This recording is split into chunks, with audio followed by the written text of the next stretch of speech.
been working as a management academic. My first job was at the University of Birmingham. I worked there for some years and then I moved to Hong Kong, came back to the UK, and I'm now at the University of Nottingham.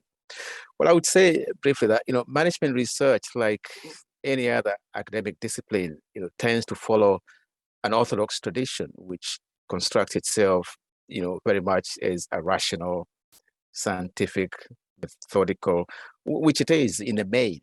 That's what academia is about. But creative writing, on the other hand, while conforming to certain conventions, I suppose, is free, liberating. It allows you to create people, experiences, circumstances that are dependent entirely on your sense of imagination. For me, there's nothing more liberating than the creative enterprise, be it fiction, music and drama, dance.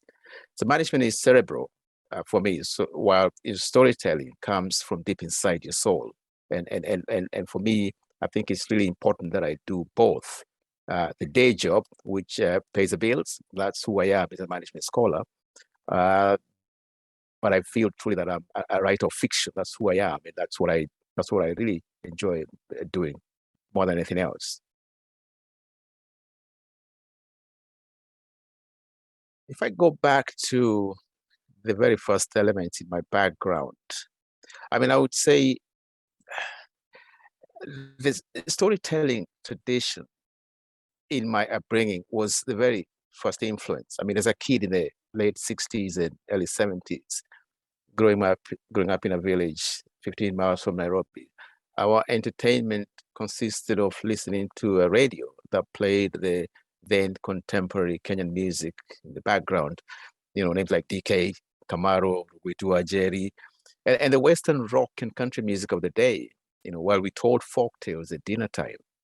This was a world of fantasy, a world that brought together, the scary ogre, the cunning hare, the treacherous and greedy hyena, the abandoned children, stories that pulled at your heartstrings. So the Western music made you want to explore the world beyond your village. My mom was the greatest influence on how to tell stories in the oral tradition, while my dad, who was an economics and English high school teacher, introduced me to storybooks, and both of them inspired me to write. So I think I have always written. As a kid, back in primary school, I started to write little stories in a scrapbook, which I would read out to my family. I was probably around 8 when I started to outgrow the folk tales that we told in the evenings, and to read lots of stories, lots of storybooks. And I started to think, hang on, maybe I can make up my own stories too. I had no idea what it meant to be a writer. I had no idea that there was such a thing as a writer, such an identity as a writer. So I can't say that I was inspired to be a writer as such.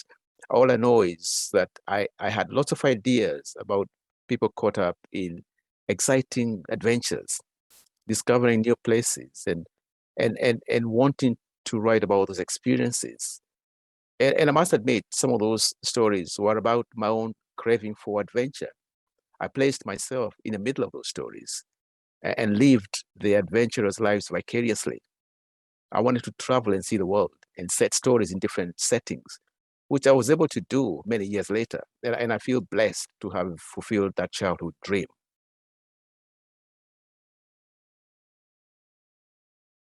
I'm thinking of names like, Enid Blyton, Roald Dahl, books like Treasure Island, Mark Twain's Adventures of Tom Sawyer and Huck Finn. that was what was on offer in those early days. And of course, people like, A.G. Wells. And those were adventure stories. Later on, towards the end of primary school, you discover Barbara Kimenye and the Moses series. And these were fascinating because these were stories set in a school in Uganda, and which brought literature closer to your own reality. So you're now reading about some fantasy in England, about some adventure stories by kids in English countryside, which was inaccessible and in a fantastical world. With Kimenya's books, you're reading about boys, not so much your age, a little bit older than you, but their realities are very close to yours. So, others who influenced me in those early days were writers like Sam Kahiga, Kenneth Watene, uh, Marjorie or Luther Magoye, and later the scope extended to the various vanguards of African literature, people like Ngugi wa Thiong'o, Major Mwangi, and then you started to discover there are those others in other parts of Africa who are telling very fascinating stories. Peter Abrahams, uh, books like Mind Boy that haunt you for days after you finish reading the book. Chinua Achebe, Wallace Soyinka, the usual suspects. Um, these writers made me realize that you could write African stories and were a far cry from the earlier British and American fare, whose controversial nature had been lost on your juvenile sensibilities. I mean, it's only now they start to realize there were issues with some of that writing. At that time, it was just an adventure. So others who influenced me later on and whom I continue to read include, John Steinbeck, Shakespeare and Dickens, Dostoevsky. I read a lot of Russian literature, Chekhov, Tolstoy, and people like J.M. Coetzee, and more recently, Ben Okri, people like Iris Murdoch, and many others. And reading these writers who from around the world has taught me that writing is truly an art form. It's about how you interrogate the human condition, drawing eclectically from culture, from history, and even from moral philosophy to tell an engaging tale. It's about human nature. And I have found this so much that you can learn just by reading and placing yourself in those worlds, traversing different cultures.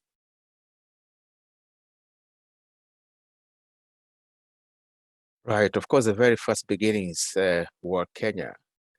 I had relatives, uncles who in the late 60s who were securing opportunities to go to the United States to study. So we would, take them to the airport to see them off, and you'll be looking at the airplanes and thinking, I want to be in one of those one day. At that point, you're like a 7-year-old kid, um, and being gripped by that sense of adventure and wondering what was the world beyond your village like. And I think for me, those were really some of the very first thoughts I had about exploring the world. And I think one of the things that really happened back then, which had a significant influence on me, was when a friend of my grandmother's traveled to South Korea. I think the opportunity was some kind of a Christian association that took a number of Kenyans to South Korea for a number of years. And the whole idea of going to Asia, I mean, we didn't really know anything about Asia. You used to hear about Hong Kong, toys made in Hong Kong, which didn't last for very long. And then this lady goes to South Korea and comes back a few years later. She's speaking this language that you'd never heard. She's got these magazines and pictures of a very exotic land.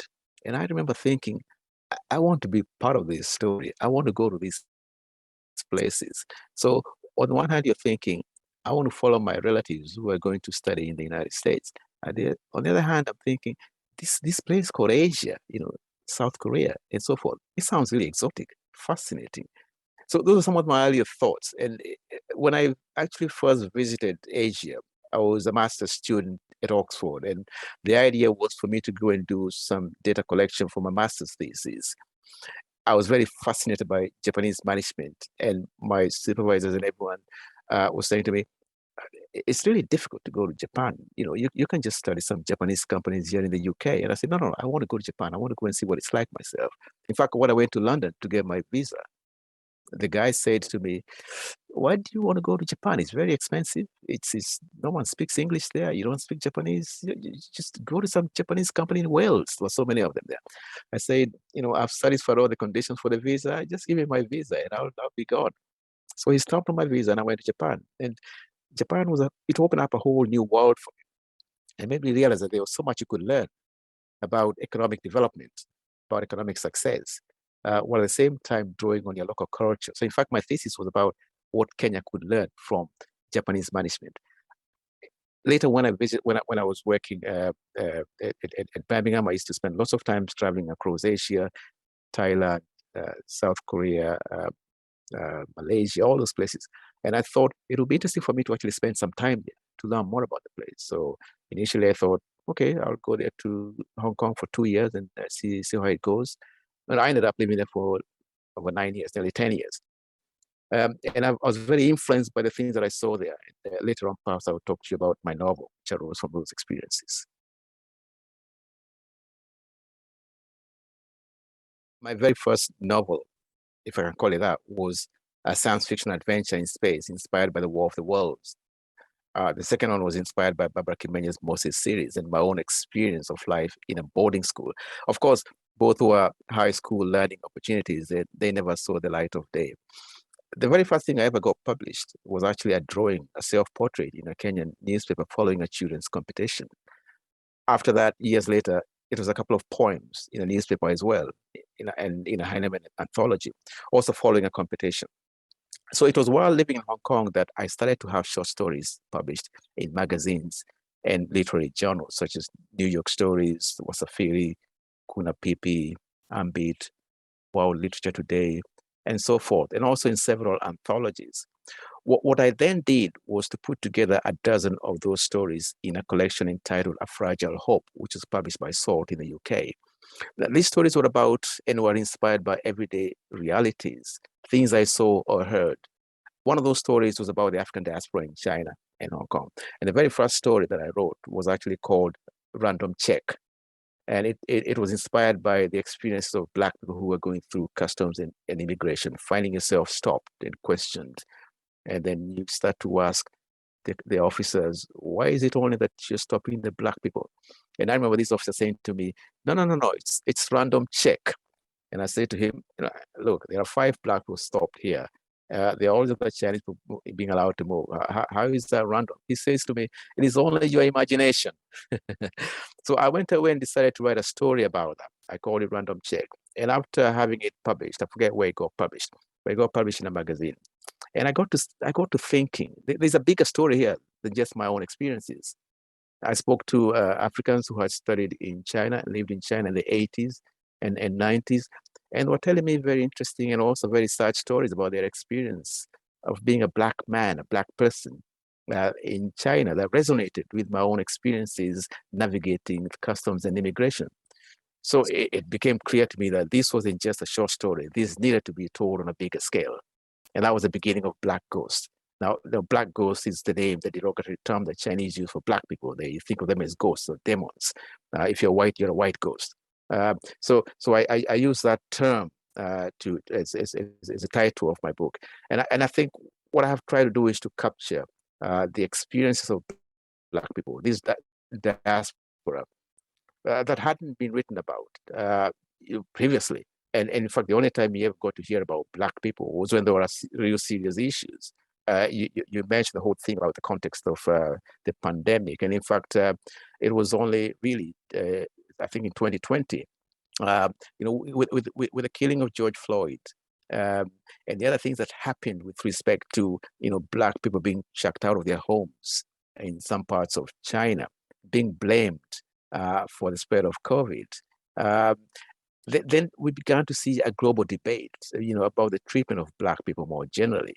First in the West, a well-known phenomenon, and then in the East, this suddenly was brought into sharp focus, and the idea that the plight of Black people or the people of color had not really been interrogated, had not really been debated. It's almost as if we were non-existent, we were invisible.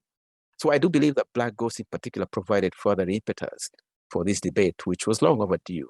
And the conversations that I've had with various people, suggest to me that this is the right time to be talking about the experience of Black people in Asia in particular.